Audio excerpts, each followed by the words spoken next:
All right. Let's see if this works. If it doesn't work, then I don't want to do it. If this don't work, then oh my God, I gotta get. Let's see. Am I still seeing?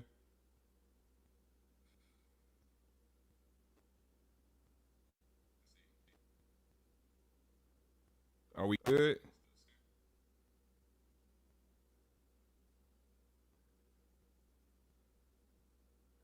I hope we good.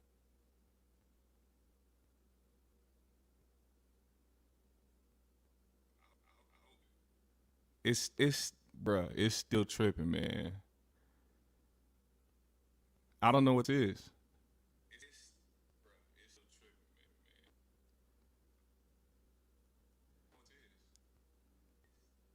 It's echoing and it's skipping. I'm trying to while I'm on here, but it's like I honestly don't know what this is.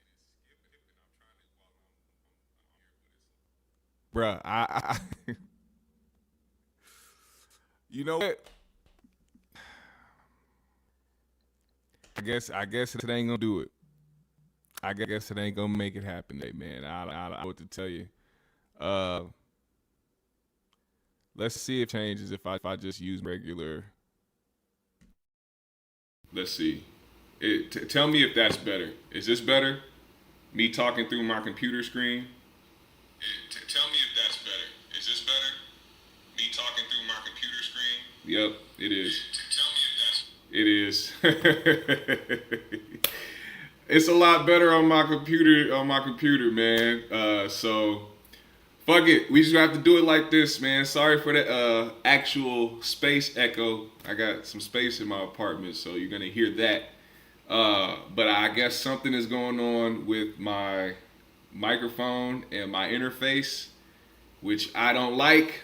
But if you can hear me, then we good. If we ain't got no skipping going on, then we good. You know what I'm saying? I don't want to have to do it this way, but if you can hear me clearly, ain't no skipping, ain't no buzzing, then we gonna get straight to it, man. I ain't gonna hold y'all no longer today.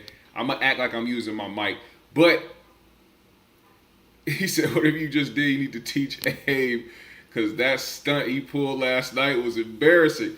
No, I think they try to do things in a small amount of time without actually trying to figure it out beforehand to hear how it's going to sound. And they just kind of wing it.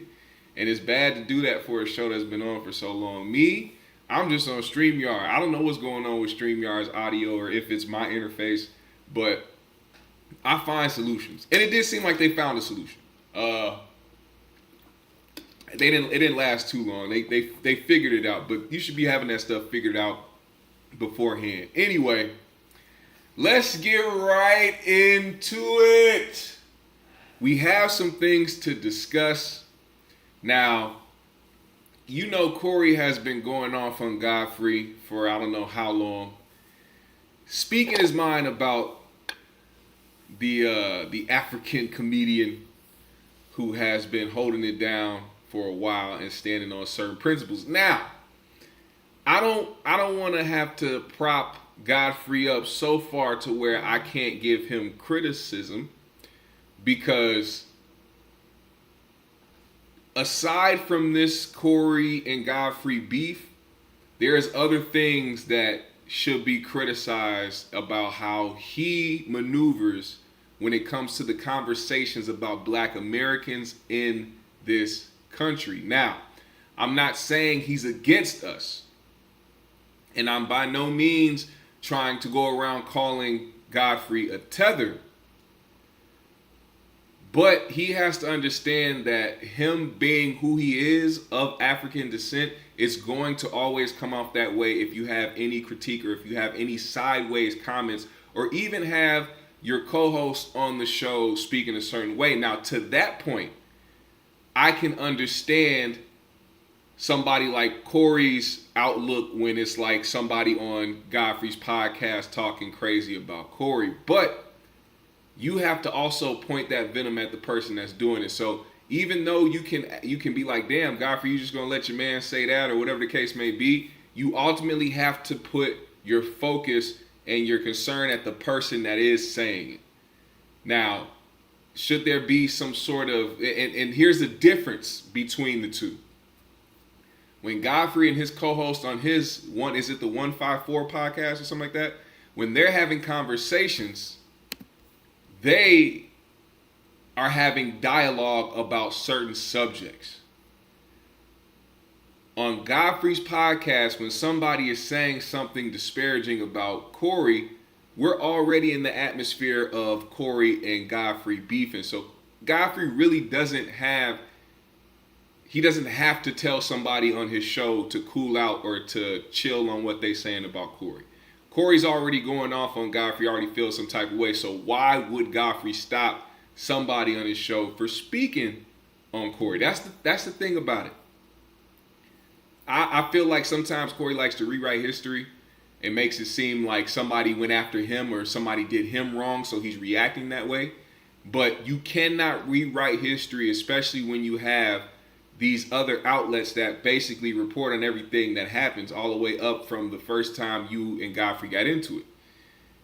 When he called you to basically check you on your own show for things that you were saying, because a lot of people don't do that.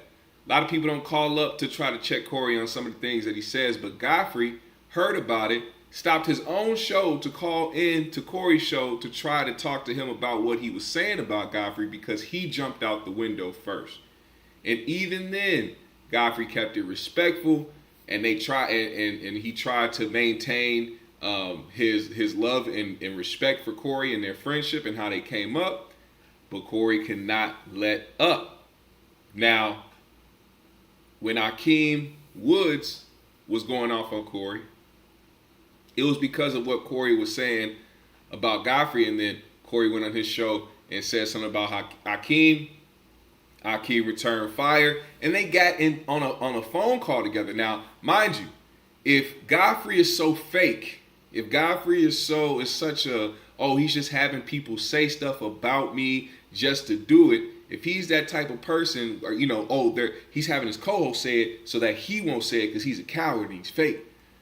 If that's the case, why is Godfrey getting you on the phone so that you can talk, or so that you can talk to Akeem but not Godfrey? Did you tell Godfrey then that, hey, I think that these people are saying this because this is how you feel? Did you tell him that during that conversation? Because if that was the case, you wouldn't have needed to talk to Akeem at all. You would have addressed Godfrey when you called him. There would be no need for you to go and get on the phone with Akeem if you felt like what Akeem was saying was coming from behind the scenes with what Godfrey really felt about you. But when that didn't happen, and he brought somebody else on the show who you've talked about before and had disparaging things to say about before, why are you surprised by that person's rhetoric about you? If they don't like you already, of course they're going to have things to say about you. And I think the person who goes on his platform to talk about so many people disparagingly should not be surprised when somebody has something negative to say about him. But it's the end of the world for him when somebody's saying or talking shit about him, but he's keeping it real when he's talking about everybody else. Now, last week, Godfrey came up in the subject of people that Corey just wanted to rant about and talk crazy about and say all this stuff about and put narratives. If you didn't realize, this is a very one-sided battle between Corey and Godfrey. You can't find me one clip of Godfrey disrespecting Corey, calling Corey a lame, calling him a has-been, saying he not as lit as everybody else, talking about how all his peers surpassed him, talking about how most people only know him from the 5150 show and not his stand-up. He has so many angles to push, and he can so easily just go in on Corey and say all these things about him and jump on his back when it comes to the things he was going through and the controversy he was dealing with, but he never did. Even when this nigga put the most horrendous narratives out there about Godfrey to his podcast fans, Godfrey did not bite the hook. He stayed flowing in the river and kept it moving and kept his integrity. And I think that is the thing that has Corey the most upset, is because he's not getting the back and forth that he really truly wants. This is like the guy, and I'm not saying this as far as, you know, physicality, but just mentally. When you're talking about somebody who can go back and forth and talk a lot of shit, Godfrey can talk a lot of shit, but I don't think he can out-talk shit with Corey. And it's like the bully that sees the small guy on the playground, and instead of going and bullying the guy his size or bigger, he can go after the smaller guy because he knows it's easy. But see, I don't think Godfrey is tucking his tail or scared to go back and forth with Corey. I honestly feel like he knows what will come with this. Just more relentless things Corey is saying about him. And you could tell that he's grasping for things to hold, to try to attach to Godfrey, to try to, you know, accumulate more people to get on Corey's side. Corey really feeds off of people that take up for him or that agree with him. So he's doing everything he can to try to get his 50-on-50 base to side with him. So the first thing didn't work. You called him gay, that didn't work. You tried to say that he was the fakest person in the world because he had other people on his podcast talk about you, that didn't work. You tried to say he had a roommate, so he must have been gay at some point, that didn't work. You tried to say that when you were younger, you hung out with his brother and he didn't really want you around him, trying to insinuate that Godfrey really didn't like black people. That didn't work. So now that you see people criticizing him on his podcast, now all of a sudden, oh, he's a Tether now and he's doing this and akata. You know what's funny? When Corey actually got taught the word akata, I want y'all to go back to when he first tried to bring this up. When he tried to first bring up the story about him hanging out with his brother and Godfrey not really wanting to be around him, he didn't even know what the fuck the word meant. The same way he didn't know what the hell a tether was, FBA, any of that shit. He was saying, cutters. They call us cutters. This nigga was saying, cutters. No, a kata. That is what they were saying. But this nigga, he's the type of person that'll hear some shit and a long time ago and then try to remember what was said or what the word was, and he'll just try his best at attempting to say it and go along with it as if he's like trying to speak some sort of facts where he just really don't know what he be talking about. He said they call us cutters. Nah, man. Not cutters, man. Now, he's attaching himself to this and also trying to bring in help.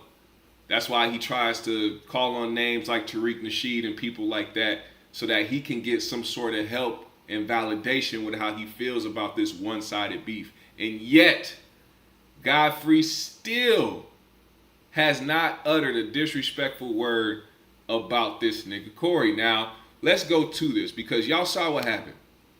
Last week on his podcast, him and Darlene had a little awkward back and forth because he went on a rant about Godfrey, and while he was saying all this disrespectful, egregious,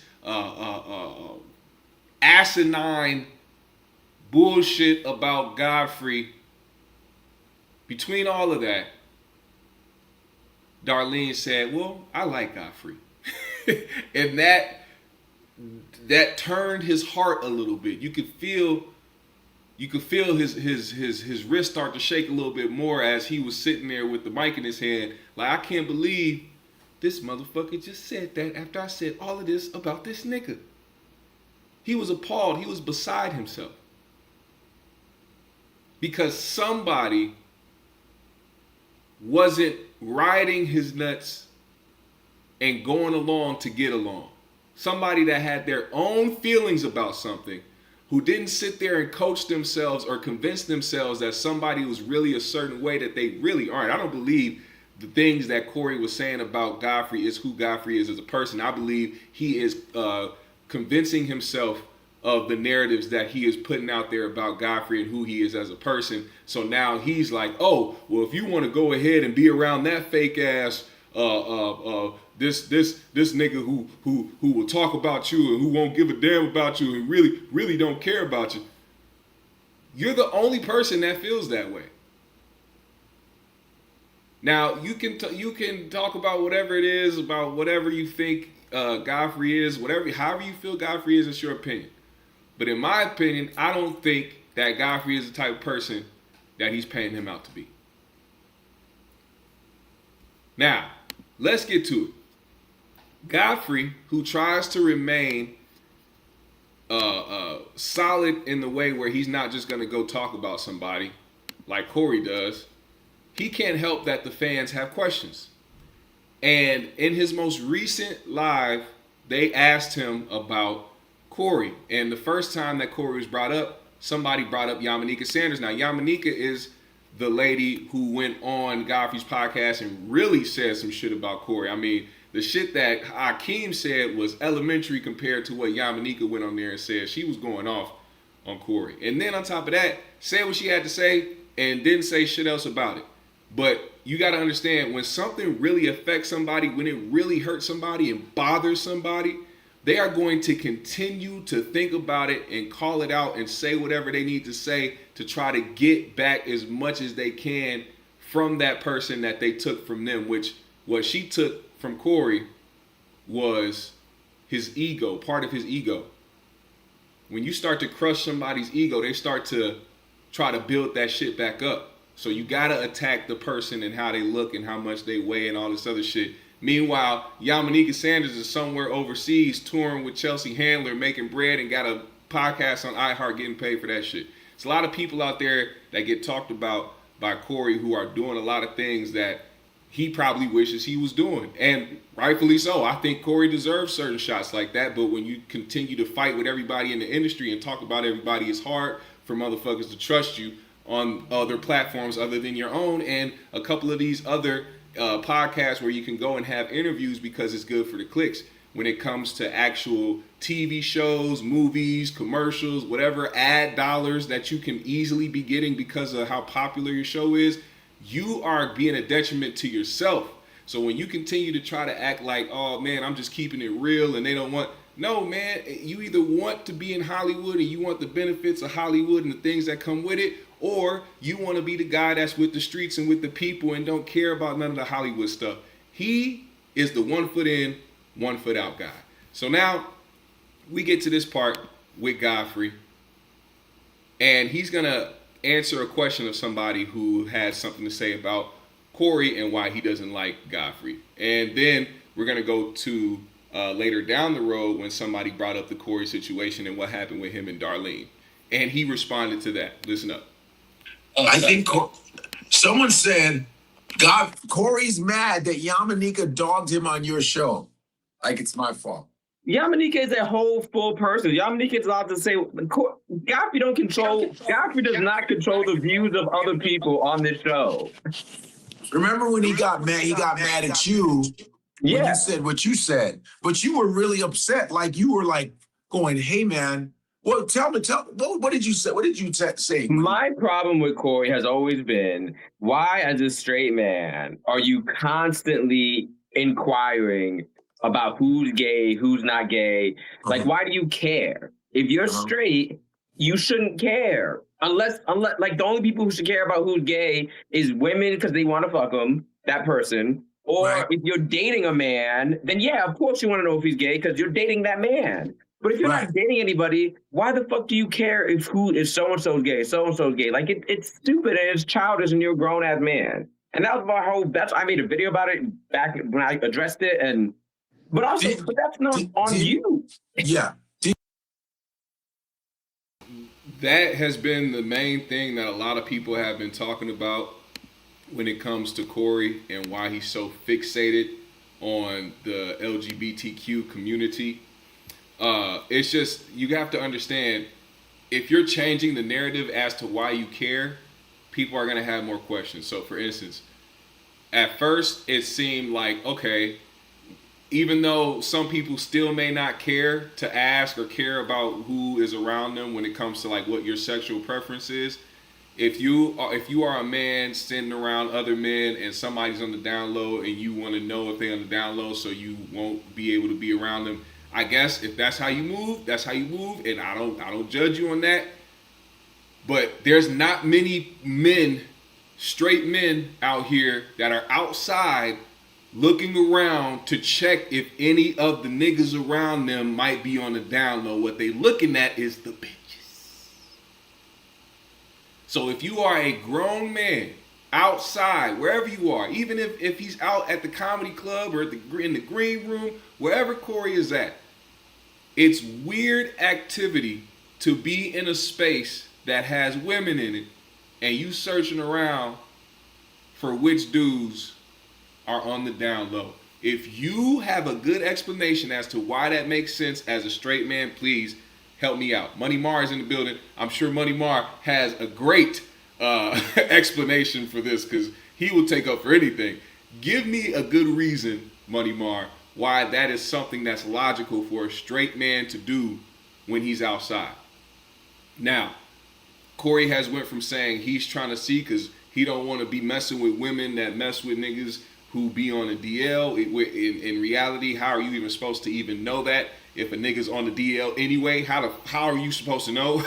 Like, what? Like, is he really going out here interviewing women? Like, so who are the dudes you've been with? And let me see which ones they are, so I can see if they may be on the down low or not, to see if I can actually smash it. For a nigga that just be putting $40 down on the counter, I promise you, he does not do that much investigating. So again, why would it matter so much to a person like that? See, it switched from trying to, for niggas hiding it. Even Craig agreed with him in a sense, talking about how niggas be out here hiding it. Okay, that's one thing.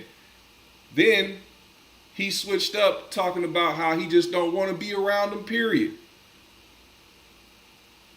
But I thought you didn't have a problem with him. I thought Flame was your best friend. I thought you was man enough to zip up a dress. But now all of a sudden it's like, if a nigga gay, he gay, what you doing around him? He just got on DL Hughley's ass, no pun intended, for collaborating with Don Lemon. How you gonna get on him for collaborating with Don Lemon when you over here collaborating with DJ Vlad? Somebody out here that's still showing their culture vulturous ways. How is that? Anyway, let's keep going. Let's see what else they got to say. Can you have a conversation with him, though? I did have a conversation with him. And I thought you were going to go on his show and guys talk it out, right? Well, we had a long conversation. I think he thought I was going to be like a punk or whatever. I don't know if he thought he was going to intimidate me because he came in really hot. And I just sat there and I'm like, are you done? I literally was like, are you done? I'm like, because I'm not intimidated by you like that. Wow. And then we had a conversation and I told him my point of view. He told me his. Yeah. And I basically was like, and I thought we squashed it. We talked it for like 30 minutes. Like I thought he squashed it. Yeah. And then the next week he goes on the podcast and he starts talking shit. And only reason why I heard is a fan DM me, is like, Corey's talking shit about you on the podcast. I'm like, how? We squashed it. We had a phone conversation about it. Yeah. So then he went on to say, oh, well, Godfrey got a gay open. Well, here's the thing, Money Mar.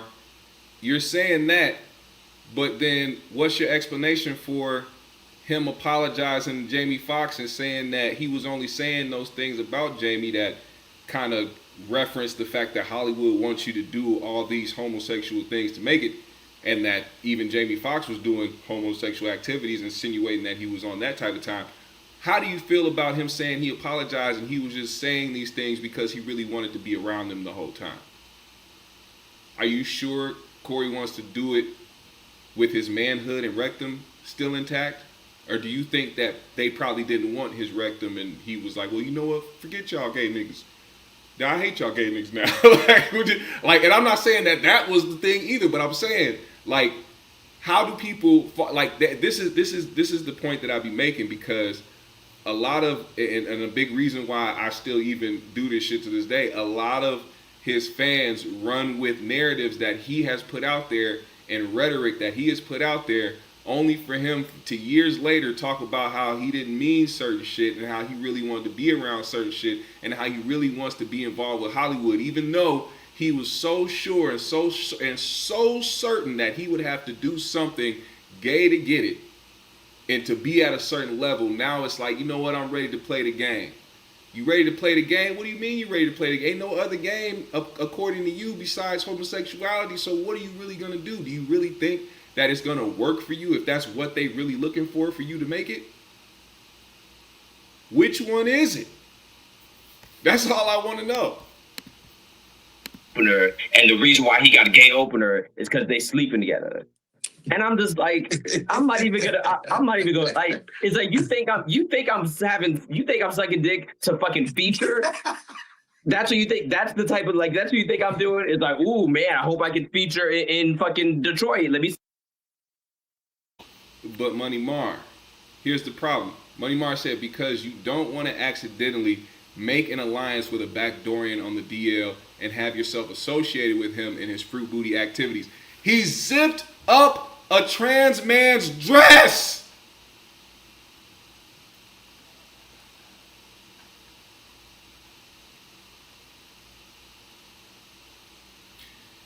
He zipped up voluntarily Flame Monroe's dress. He was not in a Hollywood auditioning room. He wasn't in Epstein's hotel room or what's the other nigga's name? Harvey Weinstein's hotel room. He wasn't trying to get casted for a movie. He wasn't trying to get $1 million in ad revenue. He was just backstage somewhere with Flame, who had a dress that needed to be zipped up.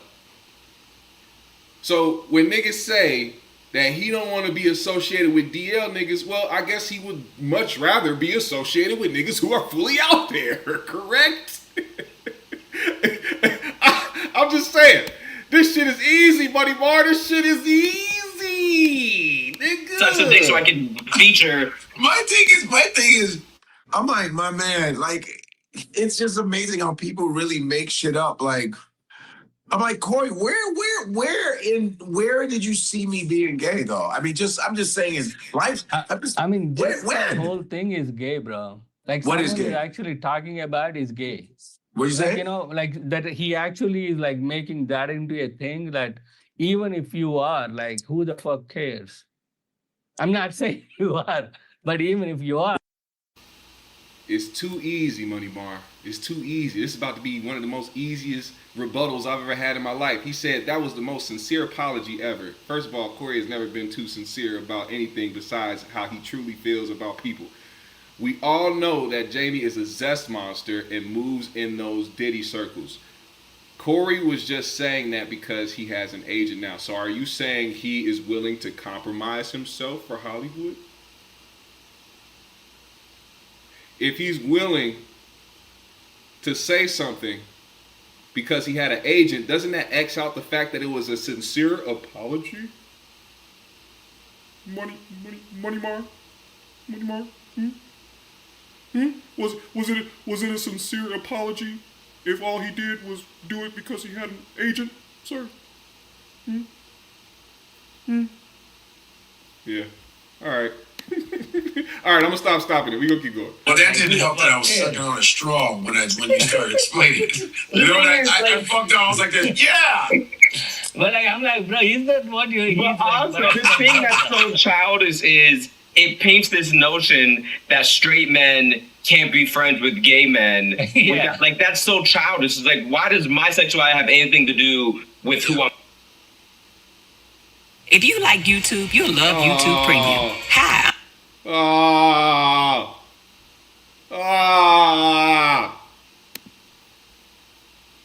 Fucking ads, man.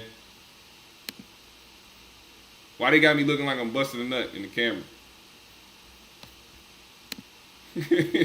They had my hair stuck upwards. It looked like I was skeeting. Yeah, I don't have premium no more because fuck it. Come. with who I'm friends with a lot of straight people. Because I mean, the same, like, I think women go through, like, that's the same shit. Like, if you, a woman opens for you, obviously you are to be fucking her. Yeah, they thought Vaughn. Hey, sir. Go back to what I said a minute ago. Money Mar, he said, but Flame is openly gay, so it's not about gay folks. It's the ones that hide in the weeds. No, it's not.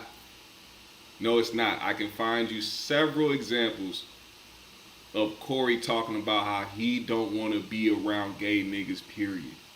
He literally just said something like that last month, not even. Literally just said something like that. And it wasn't because they were down low. It's because he wanted you to get that moist shit away from him. I'm just saying, do you really pay attention the way you think you're paying attention, man? Was fucking me. And I was like, Vaughn is my friend. Vaughn is like, we're like brother and sister. Yeah. Like, I would never, just never. You know what I'm saying? That's people are like small-minded, bro. Like, they have to go there. That's the only way they can, like, make themselves feel better.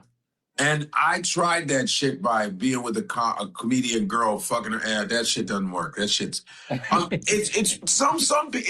works with some people, but nah, that shit was. That's why when a woman that's attractive, unless you're married, I'm doing a podcast with my wife. So. Well, there's a girl. Like, if I meet a girl and she wants to get into comedy and shit, I just go, fuck, I gotta go.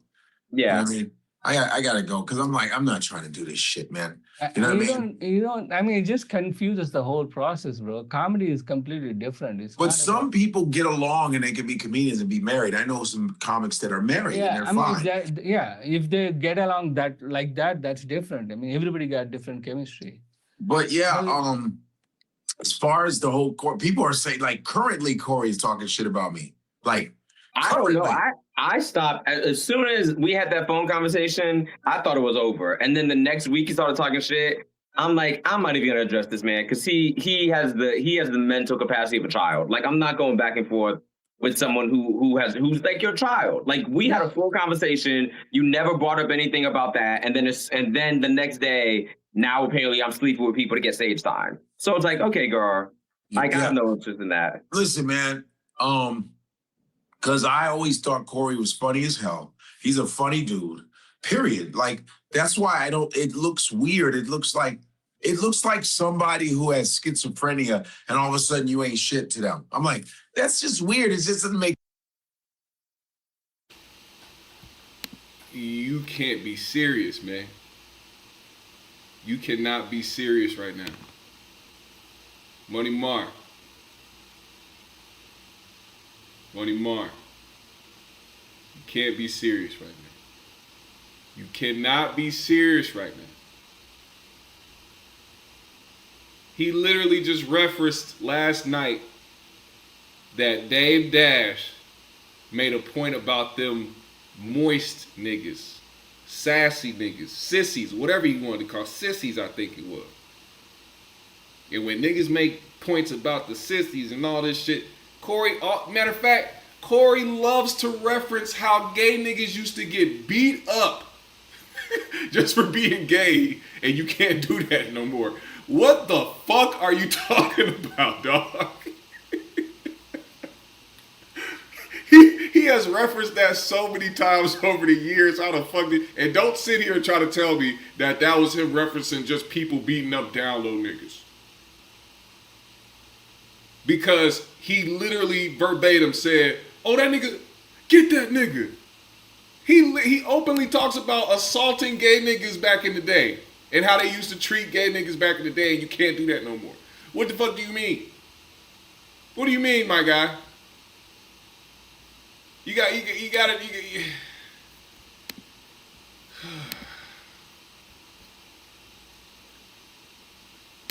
Now you saying we are. Hey, look, I have to give my nigga Money Bar credit because he does not stop. This man will he will dig the goalpost up and move it himself. Because at first it was just DL niggas. Now it was, oh, no, he ain't got no problem with them niggas. He just has a problem with the zestiness. Oh, okay, now you finding out that this nigga actually talked about beating gay niggas up back in the day, and now it's, well, you know what, fuck it. We all have problems with this. No, we don't. Because they don't bother me. They don't come after me. I don't go around thinking which one of these niggas that I'm passing is gay. I don't think about that. I don't think about that. They don't bother me. I feel like if you are overly bothered by that, you might be that on the down low. I was just talking about this the other day, how you see that in so many people. Preachers, Republicans, you been seeing that shit a lot. Niggas be getting caught with dresses on and shit. What's her name? Christy Noam's ex-husband just got caught. He was one of the main people out here speaking against gay marriage, and this nigga had on a motherfucking dress with fake titties and shit, makeup and all that shit, getting caught. It be the niggas that speak out on it the most. Are you straight or are you curious, nigga? If we gotta ask that question, then it might be a problem.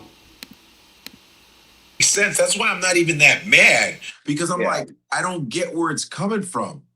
But I don't get, and even kids, even his fans, like I go, their fans can't say shit to me because I was always dope on Corey's show. We had a good time, and I came and I would always on Tuesdays I usually do Ruben Paul's night at the Laugh Factory, Ruby Tuesdays. And sometimes I'd go, hey, Rube, I'm about to go do Corey's night. And I would go and drive out to Corey's night and do his shit and sacrifice doing Ruby Tuesday, because I love doing Ruben's room. Yeah, of course. And then all of a sudden, like I ain't shit. I'm like, what? And then he started kind of talking about my parents, me being not foundational Black American, which is kind of fucked up, because I'm saying, you're saying that you know my family. You never met my parents, Corey, so don't lie to people. Yeah. But you don't know you know my brother, but now my parents coming to America, surviving from a war in Nigeria, so now I ain't shit, now I'm not Black enough. It's just corny, like, because when it comes to studying, like, African-American history, a lot of motherfuckers can't compete with me. They will get dusted off, and that's facts. Because I've been reading this shit. I studied this shit since I was 18 in college. So it's just weird. Bro, that's all. And like I said, Corey's a talented, funny guy. And I always like Corey's comedy. Even if Corey dogs me, like makes fun of my haircut or whatever, I don't give a fuck about that. But when you start to sound like you're mad at me, it doesn't make sense, because I have not done anything to you. And there's the records prove it. So that's all. Yeah, it's just childish, but people just like to get. He needs clicks and views, and at the end of the day, you're popular. This dude goes, and you're sucking on that stupid straw. I'm done. Back to sucking on my straw. All right, we gonna fast forward. Because I want to get to the part where he gets on the call with somebody else who asks him the question about him and Corey. Let me see, where was that? That wasn't at the end, or it was towards the end, but I think this is it right here, actually. Yep, this is it right here.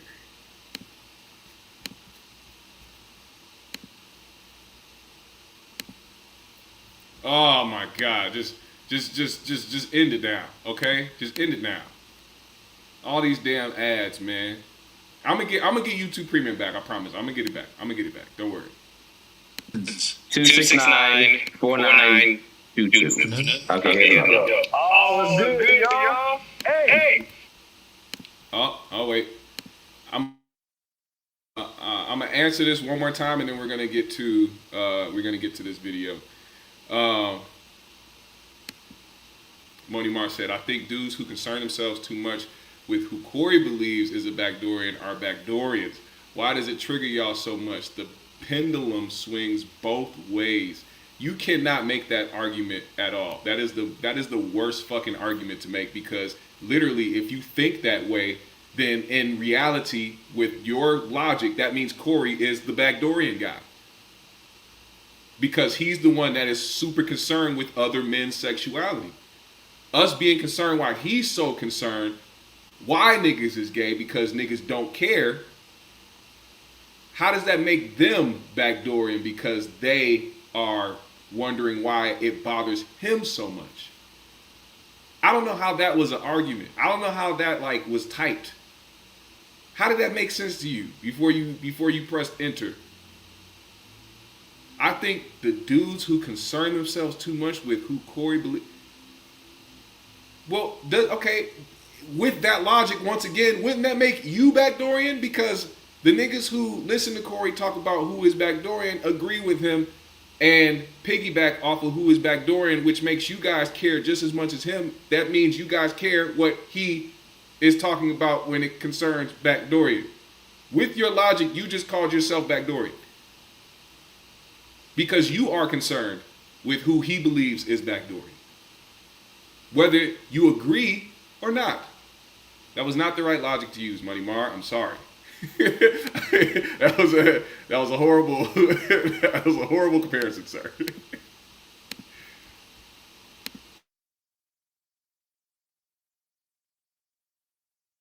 Yo, I was gonna say on the Corey thing, it was he was talking bad about you, but then Darlene stepped in and said, "Well, I like Godfrey." Oh man, you would have thought she said she liked praising the devil because he went off after that. But yeah, that's all that was last week. what? Oh, so he was mad that she Oh, like. I'm sorry, Mr. Olympia. Sorry, not Mr. Universe, Mr. Olympia. Sorry, go ahead. Oh, my bad. Okay. No, I was talking about the bodybuilder. I said Mr. Universe. It's Mr. Olympia. Sorry, go ahead. Oh, okay. Yeah. That's all I was calling to say. I don't know. Y'all hear me? Yeah, we can hear you. Oh, okay. No, I was saying the Corey thing. Yeah, he was talking bad about you, but then Darlene stepped in and said, "Well, I like Godfrey."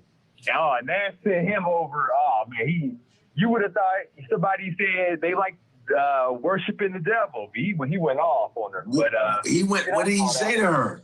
Oh man, well Come he on. was basically saying, "We'll be down with Godfrey." And then yeah. Oh shit. Yeah. But Darlene was, she was defending you. She said she liked your stuff that you do. But my thing is, yeah, that's all that was. but the funny thing is Corey liked the stuff that I did. That's why he always asked me on his podcast. I mean, there was never a beef with him. There was never. He started making fun of me. I didn't do anything to him. I hate this because I need y'all to pick which one Corey is. Is he just the comedian telling jokes on his platform, or is he the guy that's trying to give y'all game and be the voice of the streets like he proclaims to be? Are you just taking what he's saying as him being a character, or do you actually believe in the things that he's saying about society and other people?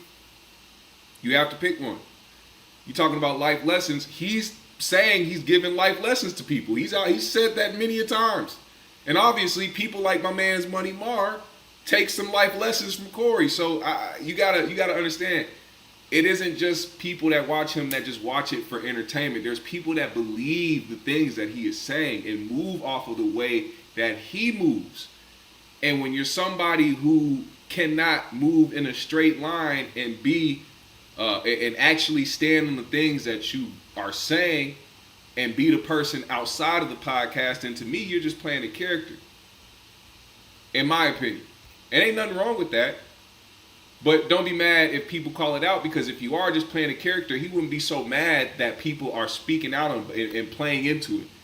If he was just playing a character and he didn't believe in the things that he was really saying, he was just talking shit, then he wouldn't be so beside himself and so mad and pulling out cease and desist and trying to go legal routes with other YouTubers because of what they say about him. If he's just playing a character. And we're not supposed to be taking some sort of life lessons from a nigga that says that he preaches the gospel. I don't know. Maybe that's just me.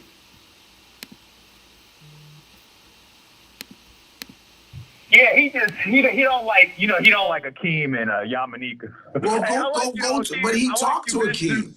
He don't like Akeem and Yamanika. He really don't like. I think he don't like Yamanika more than Akeem. He really don't like Yamanika. Yeah, man, listen. It's not personal. Yamanika is going to express Type in the chat what Kat said that Corey said, so we can have some clarity. Because you can't just say, well, when Kat does it, y'all gargle balls. But when Corey says the exact same thing, he's a meanie and closeted himself. What has Cat Williams said that will make you believe that he is curious about gay people? I don't hear him constantly go after gay people in his stand-up. I don't hear him constantly go after gay people in his interviews. I hear him calling out people's weird satanic activities and what they do behind closed doors. I never hear him just talk about, hey man, back in my day, they used to beat gay niggas up. Like, let's really ask the question, what is him and Corey saying that's similar or the same? Matter of fact, I'm going to use what you said, the same thing. What have they said that's the same thing? Go ahead. how she feels about anybody that fucks with her. She's gonna do it. Like I said, she will bring me up. If I say something crazy to Yamanika, she'll go, let me tell you something about the Samuelites. You know, like these, she'll say, Godfrey, I got a bone to pick. That's Yamanika, and he should know that that's Yamanika. You can't get mad and blame me because she's on my podcast. This is not the Protect Corey podcast. It's a podcast, period. Yeah. You know? No, that's And I'm Yamanika not is on my podcast dogging him. Bro, Yamanika's heart is always in the right place, bro. I love her. And that's why No, she's so but funny. still, but she's gonna be I expressive. love her as a person. Like, But she's gonna be expressive, and Yamanika will call me. What did Cat Williams say that is the same thing as Corey Holcomb? What is it that Cat Williams has said that is the same thing that Corey Holcomb has said that we agree with him with, but look at Corey crazy about? That is the question, sir. Please give me one example of the things that Cat Williams has said that was the same as Corey. Not about what I just said about niggas doing satanic shit or doing shit on the low behind the scenes to get certain things. Yes, that a lot of people have talked about that. We don't disagree with that. What are the things that Cat Williams is saying that is the same as Corey Holcomb that we agree with him with, but don't agree with Corey with? Because if you're talking about niggas in the industry taking meat, everybody can agree with that. Even when Corey talks about it, I agree with that. Yeah, niggas be doing that. But that's not the subject at hand. So what is it? And we'll have a discussion. If she's mad about something, she'll be like, motherfucker, you know, and we talk it out. You know what I'm saying? Yeah. That's what I love about her, because she's gonna keep it 100. Yeah. You know. Hey, and I ain't gonna hold you. Hey, I gotta bring my bae Eva back on the show. Hey, I'm sorry, I'm stopping these so much, but I mean, that's the end of the conversation right there with Godfrey anyway. They moved to a different subject. But you get the gist of the fact that when he's talking about Corey, he's not being disrespectful. He's trying to remain very humble. When he could be going off, he could be talking shit, he could be spreading narratives about Corey. There's probably things that he knows behind the scenes that he's probably not bringing to the forefront, because he doesn't want to dig deep and go low as Corey has been going. Eventually, Corey will get tired, because it's like, what are you still talking crazy for? It hasn't done anything. And I think he honestly I think that's his goal for a lot of people. And I think that's why certain things happen to him early on in his career, because when he speaks on people, he makes it a point so that his audience doesn't mess with these people as well. Even if he has to come up with his own narratives about people, his point is to turn people against people. And that's what he's been trying to do with his audience when it comes to Godfrey. Let's see. He said, Cat told you about the Diddy type parties. He told you he's seen your favorite actors getting piped. So what's the difference? Once again, what is it that we agreed with Cat that we didn't agree with Corey and call him a meanie for? Did we call him a meanie because he said that? Is that what you heard today? Because you can play this back. This is being recorded, sir. Everything is being recorded. My voice is being recorded. Everything I reacted to that you said is being recorded. So at any point during this live or any point in the past, have I ever been like, oh yeah, Cat Williams is making some points about niggas in the industry doing Diddy shit and at these parties taking pole, but Corey saying that, oh man, that nigga is a meanie, that nigga's horrible, he's a bad person for saying that. Or are we talking about the contradictions of him trying to figure out who is gay and who's not? Has Cat Williams ever sat in an interview and said he be going places trying to figure out who is gay and who's not gay? Is that what Cat has said? That Corey has said that we agree with him on but don't agree with Corey on? Stay on subject. Is that it? Because I don't know what you're talking about right here. We didn't bring up Diddy parties. We didn't bring up niggas in Hollywood just taking pole and that being something that is bad that Corey said. We didn't talk about any of that. You brought up something to try to make a comparison, and it did not work because you don't have a single explanation or example. He said, "Who has Corey ever been wrong about? Who was he right about? Where's the evidence? Because he talked about it for years? Who was he right about? Give me the people who he was right about and we didn't know they were gay. How about that? Tell me who he was right about that we didn't know. Who? Will Smith? Who are the people? Because I want to know. And please bring some evidence with you. Bring some evidence with you. Talking about who was Corey wrong about. Godfrey. Literally. Godfrey. We're literally talking about the guy he was wrong about. The guy he was wrong about is right here.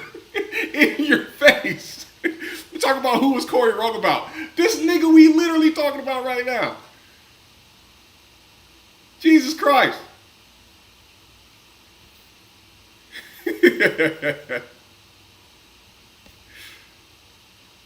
He said that's exactly what Corey talks about that y'all get up in arms about. No, it's not.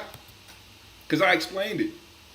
Once again, play this back. When did I say anything about, oh, Corey be trying to talk about Diddy parties and niggas in Hollywood be taking pole? That shit's crazy. He's horrible for that. When did I say that? When did I say that? Am I confused? Or am I pointing out contradictions in him talking about how he only cares about DL people and then going around talking about how he just don't want them around him, period? I don't want that moist shit around me. This nigga says this. Am I tripping? Am I getting it wrong? He said, so now we need physical SVU type proof to believe that someone is Zest Monster or not. Yes! Because if you didn't need SVU proof, then niggas can say Corey is. But I bet you'll say he's not. I bet you'll say he's not. And this nigga said Carmichael. Nigga, he came out on his own special. Corey didn't reveal shit. Corey knew when we knew. What are you talking? Corey knew when we knew. The nigga did a whole special about it. But hey, Money Mark, you know you can't escape that. You can't escape that. Because now you're talking about how we don't need proof. Well, then in that case, don't nobody need proof about Corey. We have enough evidence. The nigga talks about gay people all the time, and he zipped up a motherfucker's dress.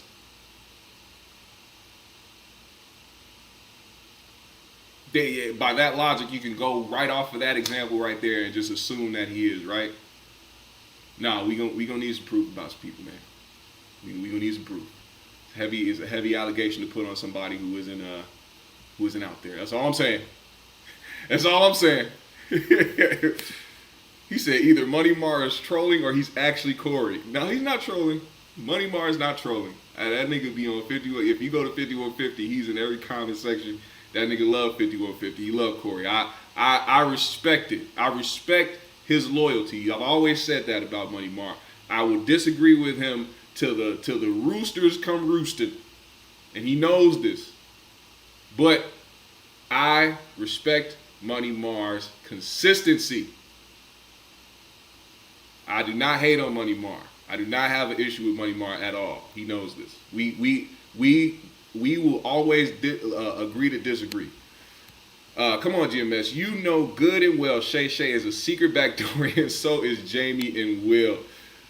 But you said who has he been wrong about? If Shannon Sharp hasn't come out as gay, and we don't have any examples of him being gay. As a matter of fact, the only example that we have of him doing anything sexual was him being caught on live doing whatever he was doing with Michelle. When he was in there with Michelle, ooh, Michelle, just like that, Michelle, yes, Michelle, ooh, Michelle. We know about Michelle, we don't know about Michael. Jamie Foxx. Who was he with? Who was he with? Who was Jamie Foxx with? Who did he do any of those activities with? I don't know. Maybe you know. Maybe you've kept up with this stuff and did your deep dives with it. I told you, I don't give a damn who's gay or not. Maybe you did the research. Will Smith. I don't know. Maybe he is, maybe he's not. But once again, we don't have the proof. We have a former disgruntled employee by the name of Bilal who looked like that nigga Flame from Soul Plane. But where's the proof? And who is he right about? Who has been a person where Corey has said, oh, this nigga's this, and then comes out later that they are? I don't know. You're gonna have to give me some examples, brother. Is there proof that Shannon Sharp is gay? No, there's not. It's just the way he talks and the way he's dressed. Now, will I dispute that he is? Hey, I think Shannon Sharp might be a little bit,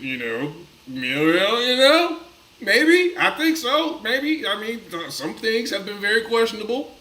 And you can fairly say that maybe Shannon Sharp has dibbled and dabbled in some things in his past life, or maybe his recent life. I don't know.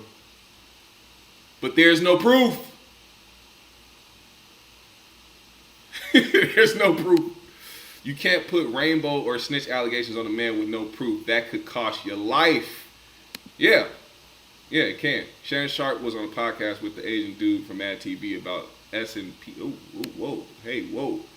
Shout out to Sean Mims for $4.99 in the super chat. He said he apologized to Jamie. Yeah, but according to Money Mar, that was just a sincere apology so that he can get into good graces with his new agent.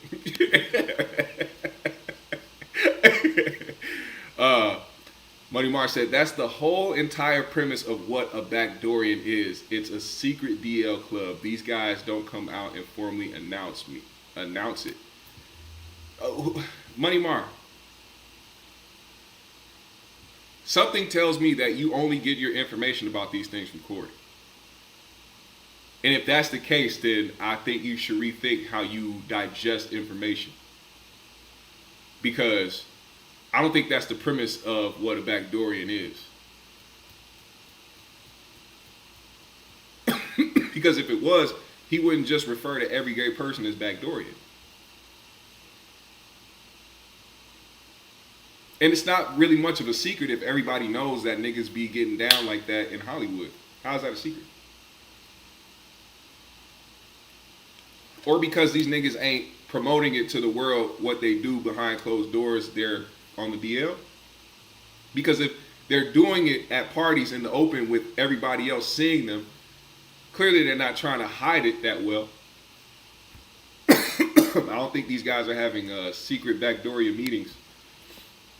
Uptown says Aries Spears once said he don't rock with TK Kirkland because TK smashed one of his baby mamas. Ironically, he said this on 5150, the episode he got bowed up. Fast forward to 2026, Corey calling TK backdoor. Yep. You are absolutely right, sir. Sean Mim says Shaq dry hump Kevin Crickets. Yeah, that is a very disappointing moment for me.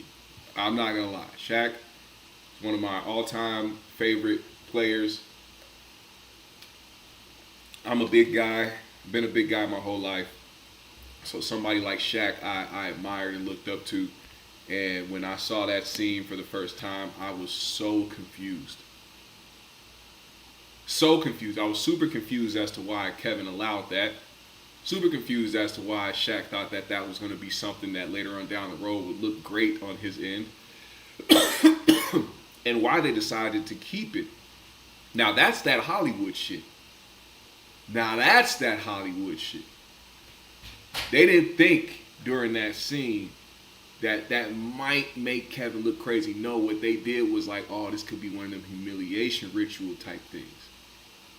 That was, oh my God. And I mean, he was yamming his shit. This nigga was giving this nigga full strokes. Wasn't even no play around. Not even playing around like even a little bit is too much. This nigga was smanging cheeks. This nigga was giving him the back shot 3000. That is egregious activity.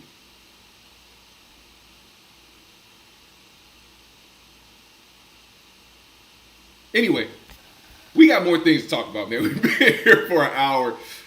Let's go to this real quick. I wanted to bring this up too because last night Corey spoke on the different people he's been wanting to interview, and while this was like after the other conversations, but he brought up the fact that he's always wanted to talk about or talk to Dame Dash, like have Dame Dash on the 5150 show, but how he was scared to do so because of how Dame Dash was. And I kind of find it very interesting that like the way Corey reveals how much of like he's intimidated by other real men.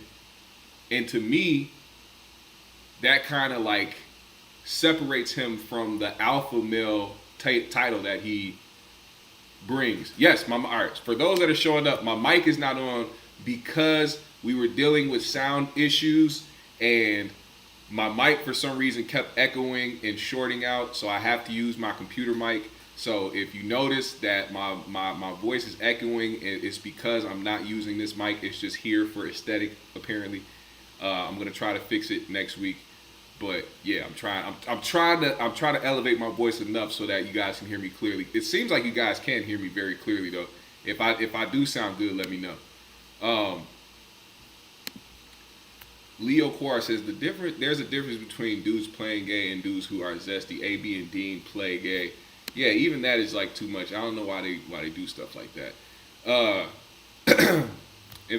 Infinite Number, what's going on? He said, we have never seen Ross and Diddy kissing. There was an image of them mid-hug that people took and ran with that way, and fake AI images. Some folks will believe anything. Yeah, you know what wasn't AI and wasn't doctored or fake was Lil Wayne walking into Rap City, I think it was, or whatever he walked into, and giving Birdman a kiss on the lips. That, to me, is crossing the line. Now, let's get to this. While he was on this subject, he also brought up R. Kelly and wanted to sit with R. Kelly. I don't know what his infatuation with R. Kelly is. I mean, it doesn't help the narratives of, you know, the whole PDF thing that happened before. I'm not calling him that. I'm just saying, like, using your common sense would tell you that if people are putting certain things on your jacket, you might want to stay away from certain subjects. And the way that he champions for R. Kelly is kind of wild, man, while acknowledging his disturbing past. I get wanting to be a fan of his music. I get you both are from Chicago, but some shit you just shouldn't align with. Some shit you just gotta let niggas go and do their own thing, do his own bid on his own. And if you wanna do an interview, tell him to go. I mean, the infatuation with wanting to be on R. Kelly's good side while he's locked up is kind of weird to me. But I mean, it is what it is. While bringing that up, he had a chance to go in on Flakko because he feels like if he was to speak to R. Kelly, that people like Flakko would call him a bad guy or say all these things about him. But that is also his way of conditioning his fans or trying to manipulate them in a way of feeling like his association with R. Kelly isn't weird. Some things you just shouldn't decide to die on the hill with. And that's one of them. I'm sorry, that's one of them. R. Kelly is not the person that you want to champion at a time like this. And it has nothing to do with people trying to silence him or trying to, make him do what he wants to do or make him do something he doesn't want to do. It's just aligning yourself with that is kind of crazy. He said, bro, I don't know what hood you from, but don't nobody play like that where I'm from, and especially not on camera for millions to see.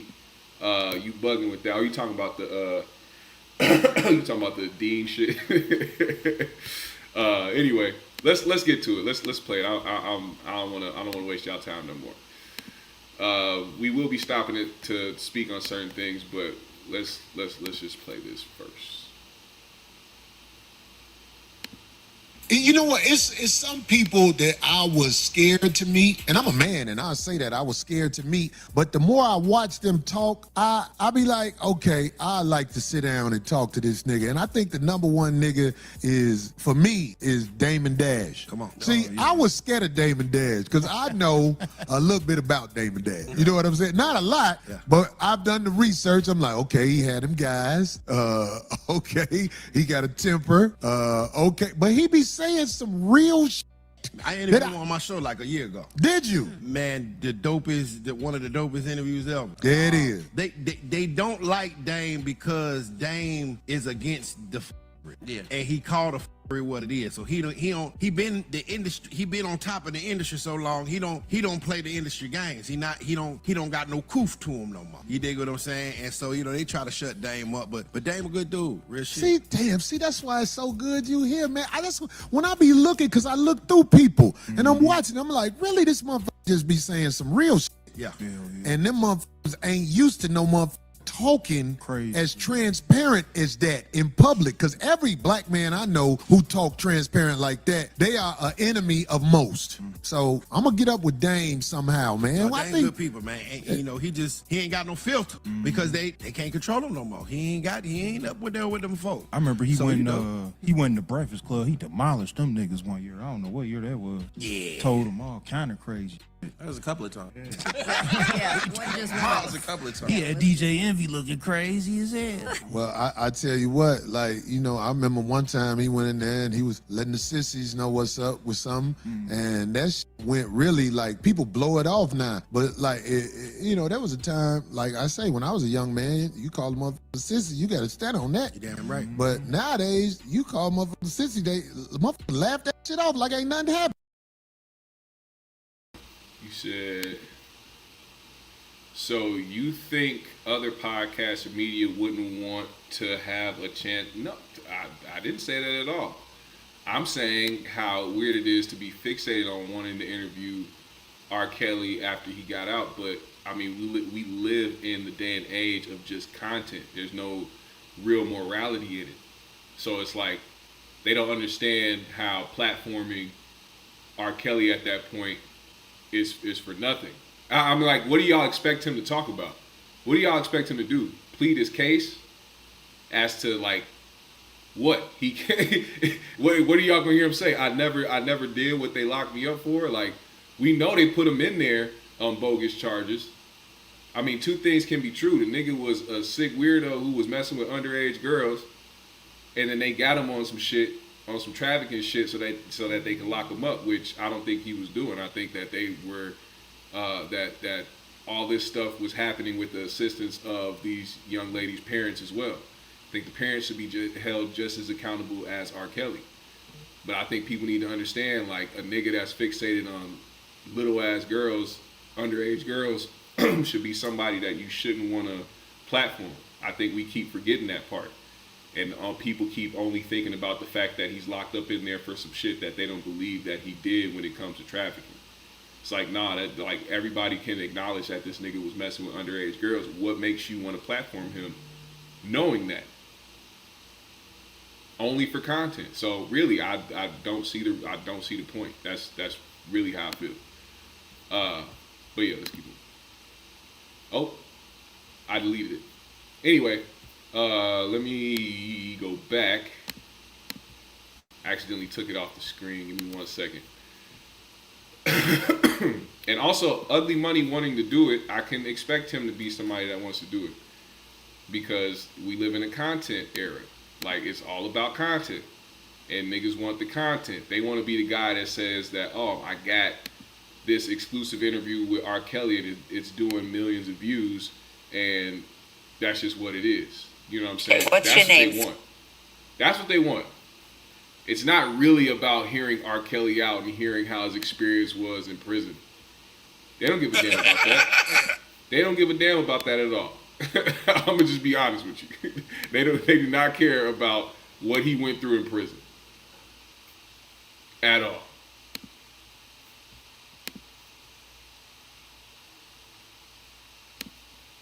Let's see.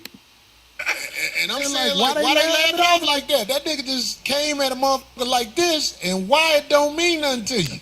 But maybe it's a sign of the time. You know what I'm saying? That's why I'm saying, like, I want to sit down and have an interview with Dame Dash because I believe it'll be a dope-ass interview. I would. And I think I know how to play it because he long-winded. Yeah, like a motherfucker. I'm gonna be like, I'm gonna let him go. Go ahead, Dave. Let their ass go.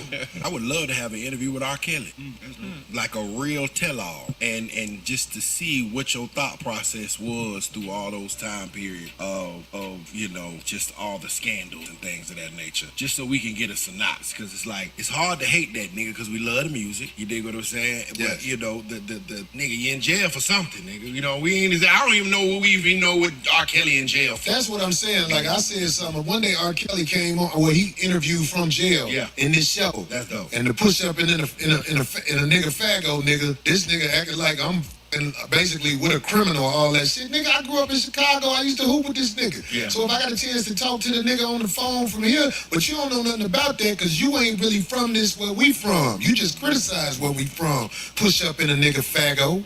And I heard you a big nigga too. I love to meet that nigga face to face and test his energy. Because I know you scared to walk these LA streets because you shit on some niggas out here you shouldn't have been shitting on. But I'm just saying, bitch nigga, you was talking that shit about R. Kelly. Look, I already know R. Kelly got issues, but I know a little bit more about the man. The man grew up fucked up. Right. And some of us, especially entertainers, we grow up fucked up. As I talked about on my brother Sam Silk's show, you know, we all saw Beyonce sit in that man's lap, and we all know if Beyonce was with a brother who loved her or with her father, that man wouldn't have asked her to sit in his lap.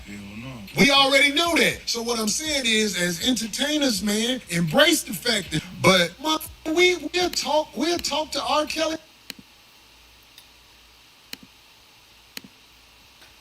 King Lukey, my brethren, with all due respect and love, this is not one of those conspiracies. My good sir, this is not one of those conspiracies. Niggas tried to say that motherfuckers was trying to take down Diddy and try to use the same, they're trying to do this to a black man and trying to do this when he was trying to buy this and he was trying to do that. And then videos start dropping of this nigga being exactly who they said this nigga was. Not to mention talking about the people that have these different stories about Diddy. See, the thing about it is, even after Diddy, when it comes to people like R. Kelly, the nigga's on video. Like, the nigga's on video, bro. Like, it's not about his publishing. The nigga was on video eating booty of what was a underage girl.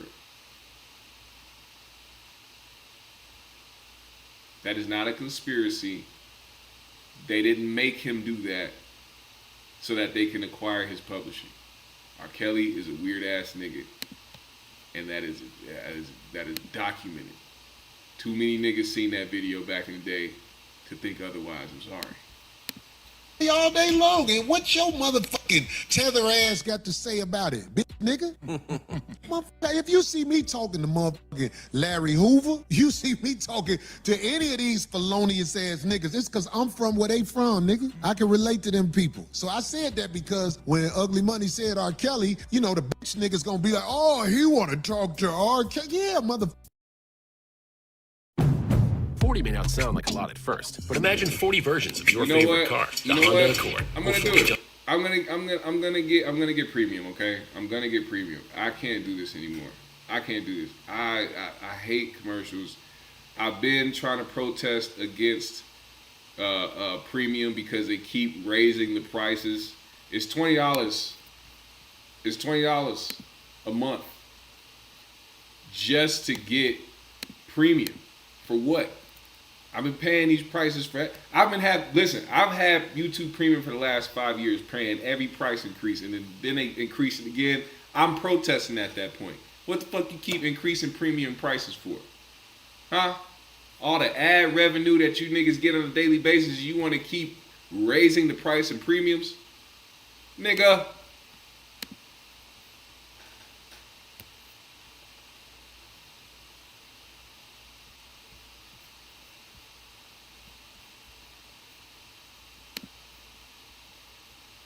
On the phone. You know, the niggas gonna be like, oh, he wanna talk to R. Yeah, motherfucker, we do that. We?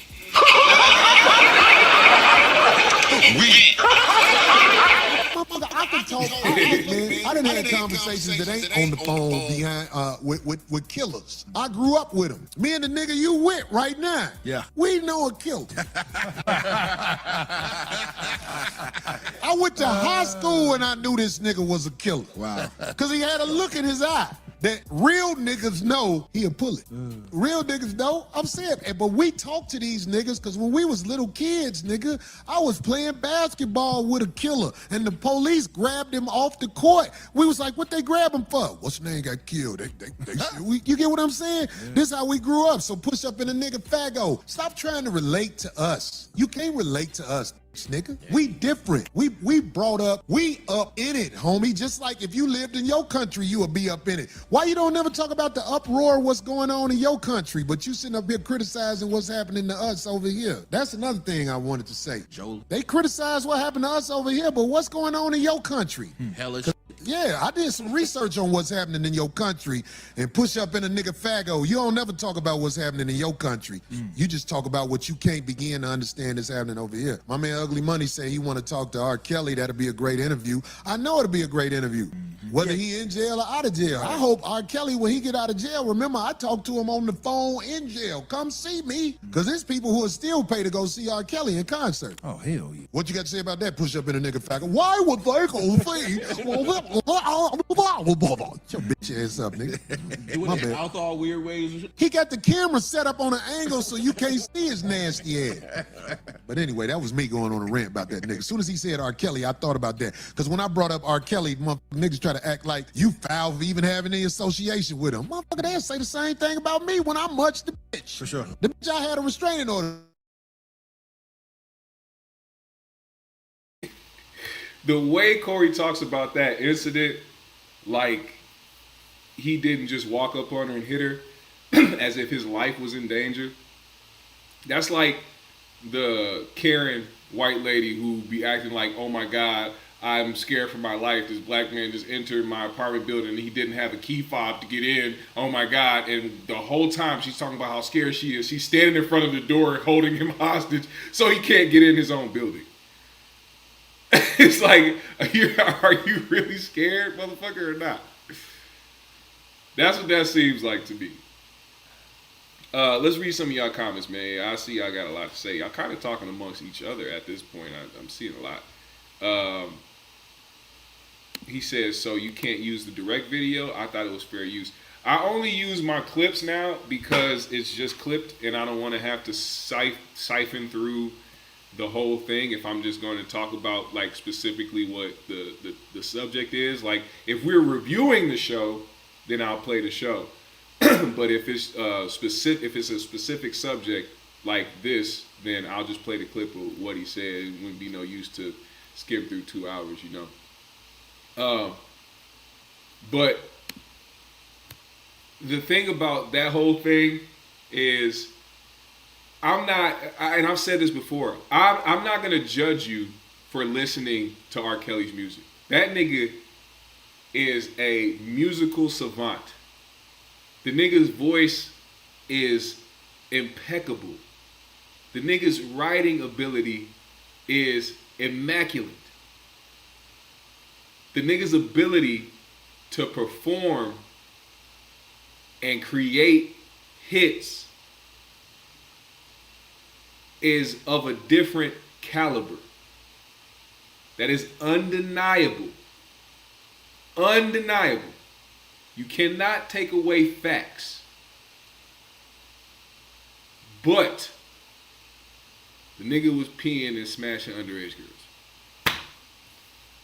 So at that point, you choose to support him or you choose to not support him. It's up to you. I'm not going to judge you for listening to his music. I'm just not going to put R. Kelly or put Diddy in the same categories as the black men that, you know, the powers that be want to try to take down and tarnish their name because they're black and powerful and rich. These niggas was doing some weird shit behind the scenes. Tell me, I mean, what is the reason behind the type of stuff that Diddy, like, and look, and people have their kinks, you do what you want to do behind closed doors. That video should have never seen the light of day, I'm gonna be honest.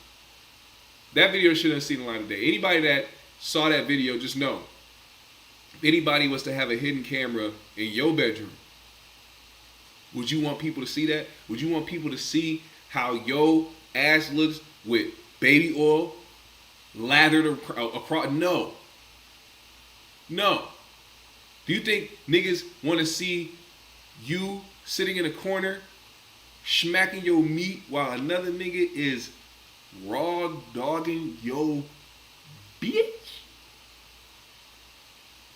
No. That video should have never saw the light of day. But it also confirmed that this nigga really is the freak off king. Because I don't know who. I mean, did he use a sick nigga? use a sick nigga, bro. I'm sorry, but I just don't put him. I don't put him in there. Scorpio said all these young black men that's around here shooting and killing each other are tethers. Yeah, I have been on record to say that we cannot take these niggas with us, and they shall perish where they stand, because there is no rehabilitating or reforming the minds of these lost niggas. And we should be able to have those conversations and speak in that way as black people in this country, authentic black people in this country. I am all the way black. I have there's no so-called tether in me. I mean, we all have some sort of DNA and lineage that goes back to hundreds of years ago, but I'm a full-blown black American, full-bred, didn't come here from another country, none of that. Both my parents black. All my family black. We may have a couple of mixed kids sitting around, but we all for the most part. So it's nothing really nobody can tell me when it comes to certain things.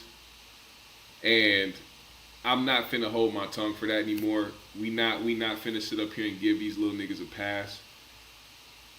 They make it very hard for us to move forward because they continue to give the same oppressors and the same people that put narratives out there about us fuel. Because that's what they focus on. You know what's crazy? And you know what's stupid as fuck to me? And this is for anybody now. Now I'm saying this with a full disclaimer that I'm neither Republican or Democrat. I don't fuck with politics to where you can label me as what side are you on. I'm on neither side, because both them niggas want to take you and scrape you for your money and your resources and kill you off this earth and bank off it.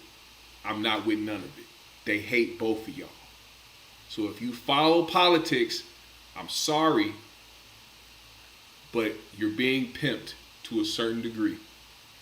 Now, with me saying that, please understand that if you are a right-wing conservative and you have the ideas of black people being low IQ or talking about percentages when it comes to black crimes, but always neglecting exonerations, I need you to understand that if you are a black man or woman who rides with that side, just know that they think of you that way too. You're not exempt. So when you sit there and spew the same talking points as white supremacists who like to feed narratives about all black people in this country, you're not exempt because you're over there saying it with them. They will not stop short of telling you how they feel about you when you don't fall in line completely. They've done it to all the high-profile niggas who was right-wing conservatives talking against black people and all types of shit for years, riding with Donald Trump. They did it to Candace Owens. They did it to that nigga Andrew Tatum. They doing it to several black conservatives when they step out of line. But they got these misguided niggas thinking that they making a point and being free from some from imaginary shackles that's holding them back, thinking about racism. Telling niggas to get over slavery. Get over slavery? Are you fucking retarded? Get over slavery? Are you dumb, nigga? What do you mean get over that? Get over it? What? There's niggas that will hear you talk about slavery and be like, oh my God. Huh?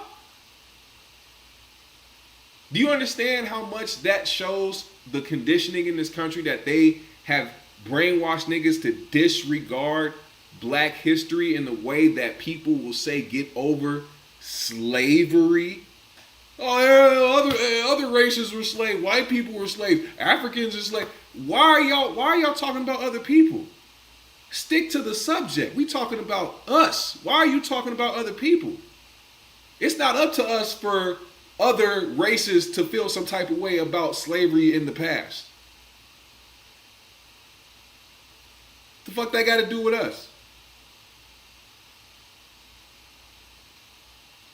And I saw that Master P thing.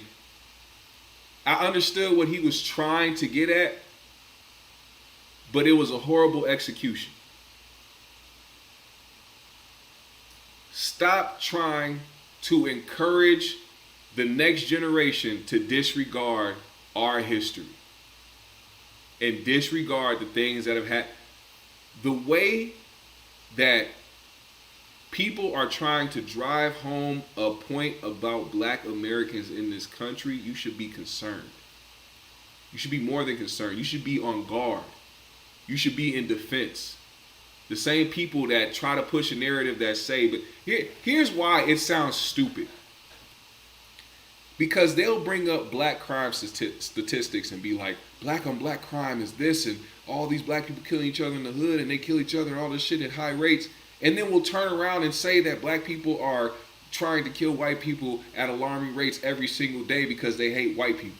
But you can't meet one white person in America who says that they deal with this on a daily basis. You can't go around any white person and say that they've had to deal with a group of black people coming down they streets with hate speech and hate picket signs through their neighborhoods talking about how much they hate white people. You can't. If black people hate white people so much in this country, don't you think that they'll be on the same thing the Proud Boys is on, or those white nationalists that walk around with their face covered talking about white power and nigger this and nigger? Do you really think that you can find a streamer of a black man going around calling white people honkies just to call them honkies? Which, I mean, I don't even think that's even something that they'd be offended by. But you see hella white and Mexican motherfuckers and niggas that's on kick and shit walking around calling black people niggers and being like, free speech, what are you gonna do about it? You guys are this, you guys are low IQ, you guys do this. That's how much they hate us. That they'll sit there and say it's us that hates them while sitting there being hateful. Don't let them confuse you like that. I see through all that shit. Don't let them tell you otherwise.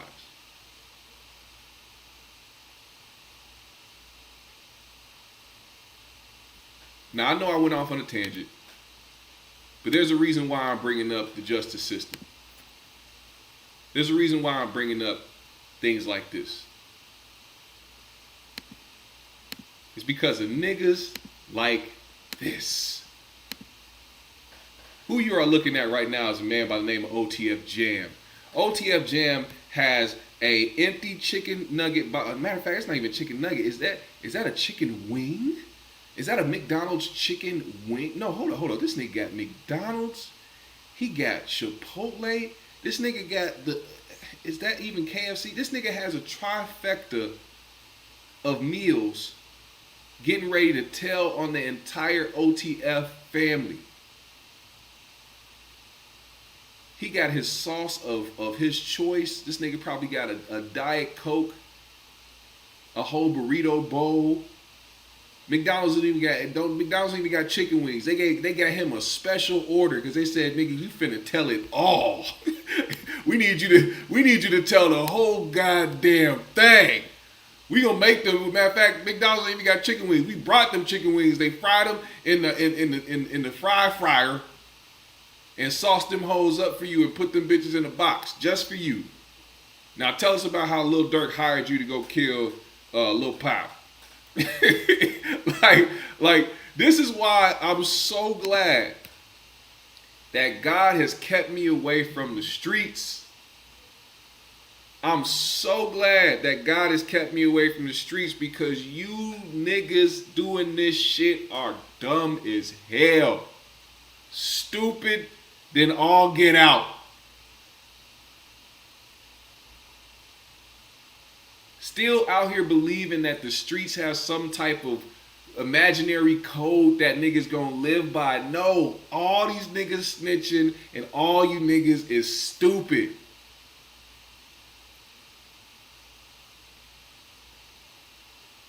And that's a perfect example. They clipped Jam baby mama. I would have told too. I don't blame him. She wouldn't have got clipped if OTF Jam wasn't in none of this shit to begin with. You put your family in danger when you run these streets. That's what comes with it, right? That's part of the so-called street code. If they kill this baby mama, you go ahead and kill some niggas back, right? You go get your get back. Now you want to tell? That's like with the 6ix9ine thing. Oh, they kidnapped me. They smashed my baby mom. They was planning on doing this to me. Nigga, that's what comes with it, right? You wanted to be a street nigga. You went and you recruited these niggas so that you can have this image. And now, because niggas did you dirty, some niggas that do dirt on a daily, oh my God. That's like if there was a random box sitting outside, right? And on the box, there was a sign above the door that said, if you enter, you will get your rectum wrecked. And a nigga was like, you know what? Not me. And he walked in to that door and proceeded to get his rectum obliterated. And was like, I can't believe this happened. Why? Because you went into the box that said you was about to get destroyed. Sir, you have to understand, there has not been a change in the streets and how they operate. But niggas continue to find themselves doing these things. And then it's even worse when they finally get an opportunity to get away from it. It does nothing but amplify it. Now you want to be in the streets even more. How does that work? Lil Durk, generational wealth he is building for his family. But instead, this nigga wants to prove a point to society that he can slide for Vaughn. Now look what sliding for Vaughn got you. The niggas that helped you slide for Vaughn is now sliding to the courtroom to tell on your stupid ass.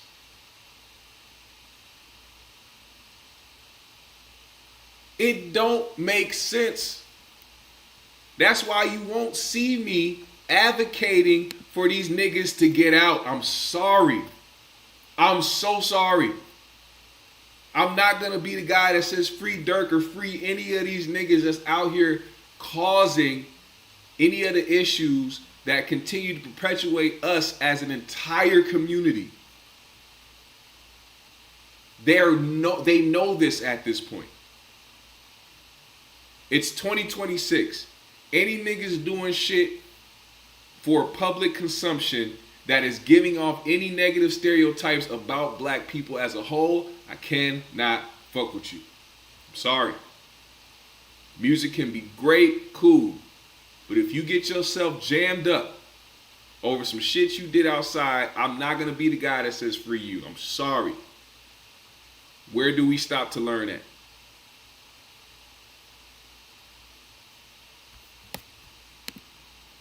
Then you got this nigga on the stand singing like a canary.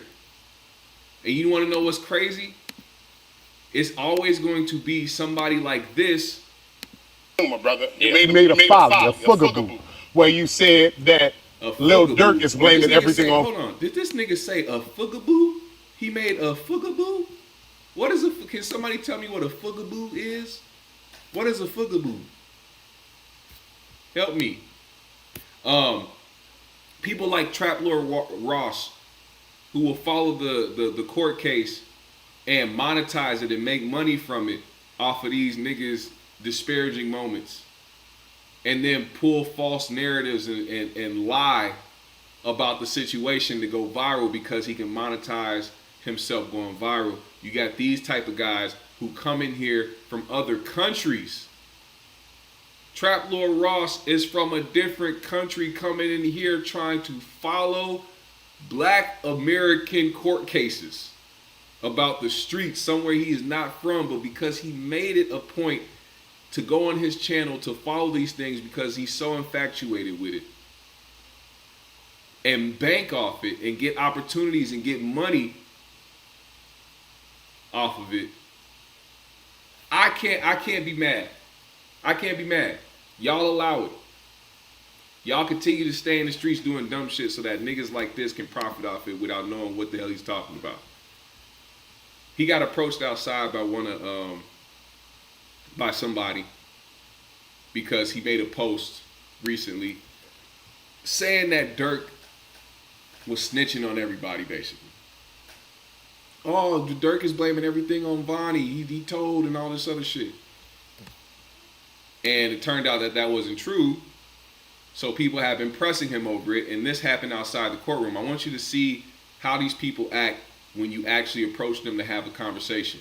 See, they love to talk about black culture, what they feel black culture is. They love to profit off of black culture. But when black people approach them to try to talk to them about certain things, to try to tell them that they should be respecting the culture more, respecting certain things, or not doing certain things, they don't want to hear it. Oh, my brother, you made a folly, a fugaboo, where you said that Lil Durk is blaming everything on Vonnie. For the person, no, listen. Listen. I want you to clear it. No, I need you to clear that up. I need you to, that's what's said in court, bro. But no, that's not what's said in court. That's the legal team. Vonnie took. Listen, why are you running, my guy? This is what I'm saying. Vonnie, listen. This is all I'm telling you. Hold on, my Belizean brother. Listen, all I'm saying is Vonnie took accountability and then tried to drag Durk in. Why did DD's lawyers say that Vonnie is touching with the cartel? I have no idea. All I'm saying is we don't want you to put the narrative out there that Lil Durk is on the stand or testifying against anybody. You said Durk is blaming it on him. He is. He's not. The legal team is saying he has nothing to do with Vonnie except the responsibility for it. Do you understand? Do you understand the difference, sir? Huh? Now, to give a little bit more context, he was trying to say that Lil Durk was snitching. What happened was OTF Jam and OTF Vonnie already confessed to the murders. They already confessed. What they also did was say that Lil Durk was the one to pay them to do it. So if you already confessed to said murders, how is it snitching that Durk's lawyers are acknowledging that these niggas confessed and are now acknowledging what they confessed to, but also saying our client had nothing to do with that?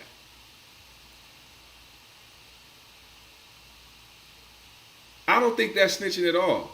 If you dumb niggas went in there and told on me and told on yourself, well, you just kind of fucked yourself, because at that point, I can now say, well, yeah, I mean, I guess they did what they did, but I ain't have nothing to do with that. And now it's up to the prosecution to prove that Durk for sure has something to do with this, which, I mean, I think they're going to prove, and I think Durk is going to be getting locked up regardless. There's nothing we can do about that. It's over for Durk. It's over. I think people need to come to terms with that, but it's not snitching as well. I don't think it's snitching. I don't think he's telling. There was a couple things that I wanted to get to, but I'm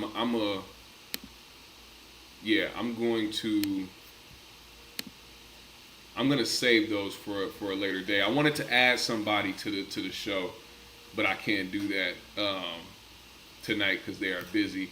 I wanted to add them in for a specific subject, and I don't want to talk about it alone because I really don't care that much to talk about it alone. I'd rather have a female voice here so that we can kind of go back and forth and feed off each other. So we'll wait to do that at a different point. But I just want to say one of the last things before I get out of here, because I gotta get running. Jody LaFlame says, man, I can't be watching them type vids. This whole circus of trial pushes a nasty, undeserved narrative on us. Yes, it definitely does. I agree with that. PJ Hustler said, that's what makes Trap Lord Ross a clown. He bends the truth. And you got to. That's the same with people like Flakko. Jonah Harris says, I don't know who Vonnie is. Did y'all know who he was before this case? No, I didn't. I didn't know any of them OTF members. Pretty much everybody only knew who Durk was and whoever else he would put on songs. But like these guys, you know, he had a lot of people around him. And that's another bad thing to do when you think that you trust people because you now are the guy and now you making millions as this superstar rapper. It feels good to have a lot of guys around you for whatever status you're trying to pull off. But at the end of the day, you really looking at a group of niggas that might turn on you. If we talking streets, this ain't gonna be a situation like LeBron and the people around him. This ain't gonna be a situation like Kevin Hart and the people around him. That's not a foundation that they curated. The foundation of a lot of street niggas is dysfunction. So for niggas to think that there's loyalty in the streets, you just as delusional as anybody else. And I don't see how niggas still believe in it. But it is what it is. I also was going to talk about that white lady who killed all her kids, and now she has a group of people that support her and want to see her get found not guilty because they believe that postpartum is something that causes you to murder 3 children violently, and also it wasn't her, it was really her husband. That lady, what is her name? Lindsay Clancy. Isn't that kind of ironic how a bunch of like white folks have been talking about how violent black people are, and then will like stand behind a violent murderous mother who killed 3 children just because she was going through whatever the fuck she was going through? You know what I'm saying? Like, it's been like almost every day that you see something about like a horrendous crime made by white people, but white people don't contribute that to their entire race. Like there's not enough to count how many times like a father murdered his entire family and himself because he was like tired of whatever he was tired of. Like we see that all the time, but we can't contribute that to like white behavior, even though that seems like quite the trend. Like same with school shootings, same with mass shootings, period, same with, you know, even predator activity. We can't contribute any of these repeated crimes by Caucasians as just something that they do as a group of people. But of course they can contribute every negative aspect of any group of black people and put it on all of us. They raised that woman $1 million plus, and she's on trial for not saying she didn't do it. Keep that in mind. Keep that in mind. This woman confessed. She said she did it. And not only that, her lawyer, the defense lawyer, said that it's preposterous that people are out here saying that the husband did it. So even with all that information, people are still like, no, I don't believe it. She was under psychosis, and it's because of a man, and it's because he's a Gemini, and it's because, man, these motherfuckers will do everything but take accountability. This nigga's using astrology. This nigga's using zodiac signs as a way to say that a person that confessed to murder wasn't the person that actually did it. Man, eat several infested penile confunctions. Tired of this shit. Tired of this shit. Vaughn had a song, I Don't Know Why He Told. Has anybody ever seen that movie, Sexy Beast? No, I have not. What is that? What's up, Kid at Heart? He said he should have moved from the U.S. a long time ago. LOL, they holding on to fragile ideas of manhood. It's all sad, really. Jody said, yeah, that shit wild. Their excuse is they saying she's schizo, so she needs to be excused. Insane bitch killed her kids. Yeah, it's very hard for a lot of women to take accountability for their actions. It's super hard. A white father killed his daughter over Trump and walked free. Oh yeah. Corey might actually align with this topic. Yitches be crazy. And you know what else too? What else happened recently? There was something else. I was thinking of. He said he needs to be excused. I forgot what I was about to bring up. It was another instance that's happening right now currently that is like insane, but people, I don't know why people deal with these situations that way. She took them poor babies for a trip down the lake. Yep, and used workout equipment to strangle them. Like, how could you not hear the details of what she did to 3 children and be like, you know what? Let's donate $1 million to this bitch and help her try to get free. Totally. He said the streets remind me of Don Logan. They won't let you be happy. Why should they? He said, damn, that Trump supporter walked free. That's crazy. Yeah. I mean, I wouldn't be surprised if Trump helped him.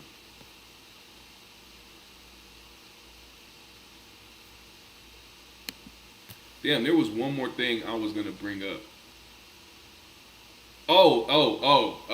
It was about accountability and how motherfuckers will take accountability. I was watching this podcast, the 520 podcast, as a matter of fact, I think it was. And they had a girl on there that he was talking to, and they asked her, they're like, so how much does a man have to give you to be able to be comfortable and be happy in life? This girl said $10K a month. And as they sat there and talked to her about that $10K a month, she was trying to say why she needed $10K a month so that she could be comfortable and don't have to ask for nothing else and do all this extra shit. What she did not mention was anything about her man. How she could invest back into her man or make her man's life more comfortable or to try to help ease his mind. What can she do for him? Not to mention, this lady is a single mother, so she also has a child. She didn't mention anything about what she needed to do for her child. It was all about her just getting $10K a month and being comfortable in life. Y'all don't understand. There's a lot of women that think this way and will disregard everything else around them as long as they're happy. That's why you hear a lot of women. See, the other topic that I was going to bring up is the Joey Badass thing. You know, him and his fiance called off their engagement, and she let it be known that he was a cheater and all this other shit. You got to understand, bro, this world is ridiculous. This world is ridiculous. You shouldn't have to, how do I put this? It's weird how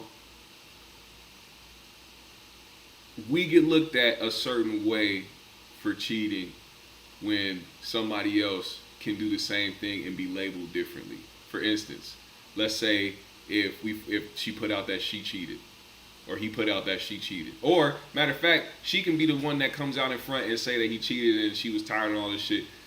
You're in front of the narrative now. So if he can come out and say, well, during this relationship, this happened, that happened, people are just going to disregard it because he now was put out there as a cheater and he was bad and he cheated on her when she was pregnant, her most vulnerable moment. They always put these things out there first to make niggas look bad, but can never say what it is that they ever did in a relationship. Now, I'm not saying, I'm not excusing cheating. I'm not trying to say that, you and your partner should go tit for tat in a relationship. That's not what I'm saying.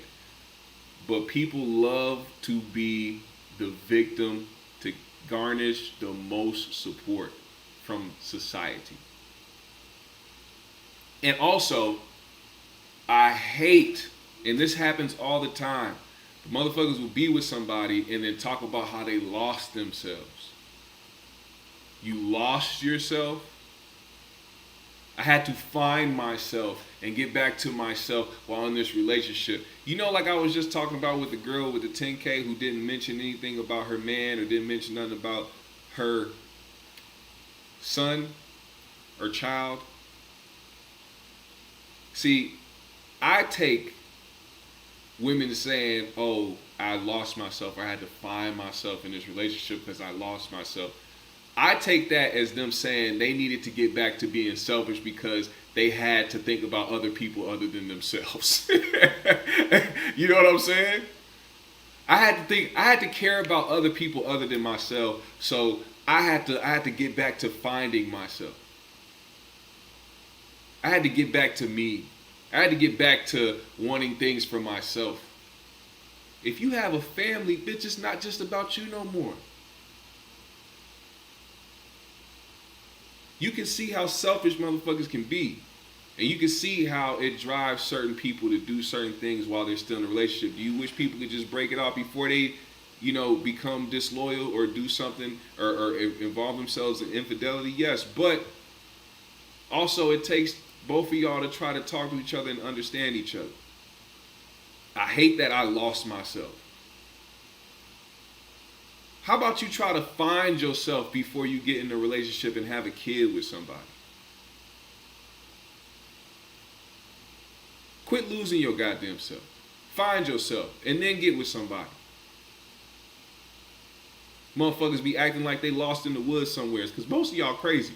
Illogical, irrational, emotional. What else I gotta say? It is what it is. Hate me if you like. That's all I'm saying. What y'all talking about? Joe Black. Oh my God. This nigga came here while we talking about a whole different subject. Talking about this nigga obsessed with 5150. Nigga, you sound retarded. We talking about a whole different subject right now. You talking about how niggas obsessed with something that's not even actively being talked about. This nigga stupid. You niggas are dumb, man. Time this nigga out. Get on timeout. Go sit your little bitch ass on timeout somewhere. Niggas not even talking about Corey or 5150 right now. We talking about a whole subject, and this nigga came in just on stupid brain dead mode. Oh, I gotta type this because of the title. He's talking about something totally different, but I gotta type about 5150 and how he's obsessed with it. Bitch, sit in timeout. Take this lollipop and go sit in timeout. Stupid ass. We trying to end the show. We try to end the show. Get the fuck out of here.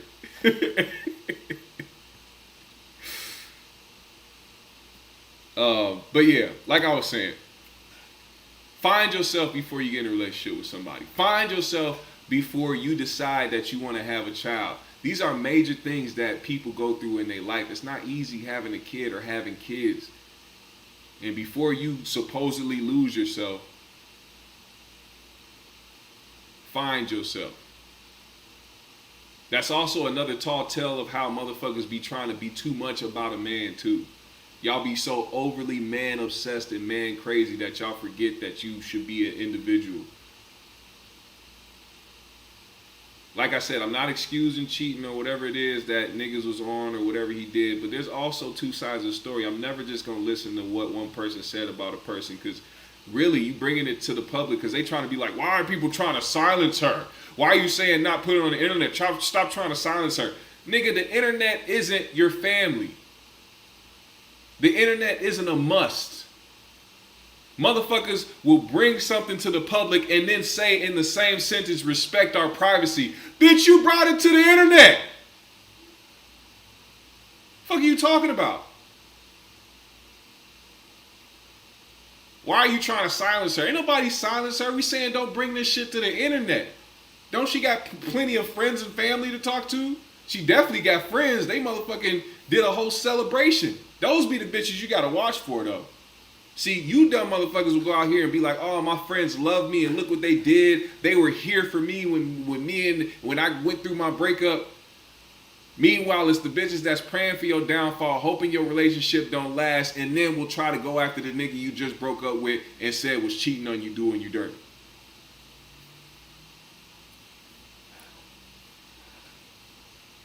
Part of the reason why the nigga probably got distance from you because you have friends like that. How you gonna make a cake talking about some fuck that nigga and he's the father of your child? Because he cheated? Oh, you a horrible nigga because he cheated? I'm tired of motherfuckers thinking that that's something that's just gonna make a nigga look horrible for the rest of his life. They tried to do that way back in the day. Like, that was something that people thought was so egregious. I remember somebody typed, he was like, man, when I was younger, they tried to demonize the hell out of Tiger Woods, and I was like, damn. And when I got older and realized it was just because he had hoes, I was like, nigga, what the fuck? Yeah, exactly. Like, it does. That shit isn't as heinous as y'all try to make it be. It don't make you a horrible person. It don't mean that you can't find somebody you love and want to be faithful with down the road, or even find what you want to find. If you want to be poly, be poly. If you want multiple girlfriends, multiple wives, do your thing. But that don't make a nigga a bad person or a bad father. And oh my God, do they love to try to make those things synonymous when it don't work for them. And then usually they regret it down the road because they're going to be sitting there missing the good times that y'all had, missing the things that y'all did together, missing the fact that you were a good father and y'all had a good parenting dynamic, miss all this shit and then start regretting the fact that you put a nigga on blast, but he ain't gonna forget it. He ain't gonna forget it even if y'all niggas get back together. He just probably gonna cheat again. Cause he gonna be like, this bitch really don't fuck with me. You know what I'm saying? It's just convenient at this point. Now, I may be rambling, but trust me, I'm speaking from experience. Now, I gotta go. I gotta get up out of here, man. GMS fam, the Green Room, thank y'all for tuning in. Thank you for sticking it out with all the technical difficulties. I'm gonna work on fixing my mic, and hopefully it'll get back to normal again at a different time. Appreciate you guys for sending the super chats today. Sean Mims, appreciate you. George the Truth, appreciate you. It's been dope. I don't know if I got any cash apps today. I did actually get a cash app today. Shout out to you who sent that cash app. $5 in the cash app from Sean Mims. Appreciate you. This nigga always supporting in a big way, man. Sean Mims always showing love in the cash app and the super chats, man. If y'all want to be like Sean Mims, y'all can do the same thing. by supporting the GMS show by hitting the Cash App or the motherfucking Super Chat. I recommend Cash App because YouTube takes 50% of this. So if you want to send directly to me, where it ain't got to be taken away, help a brother out. Now, I got to go. Let me know what y'all thought of the show today. I appreciate y'all. Let me see y'all in the comment section when this show is over. I appreciate every single one of y'all. Shout out y'all cities as we get out of here. I got to ski-daddle, nigga.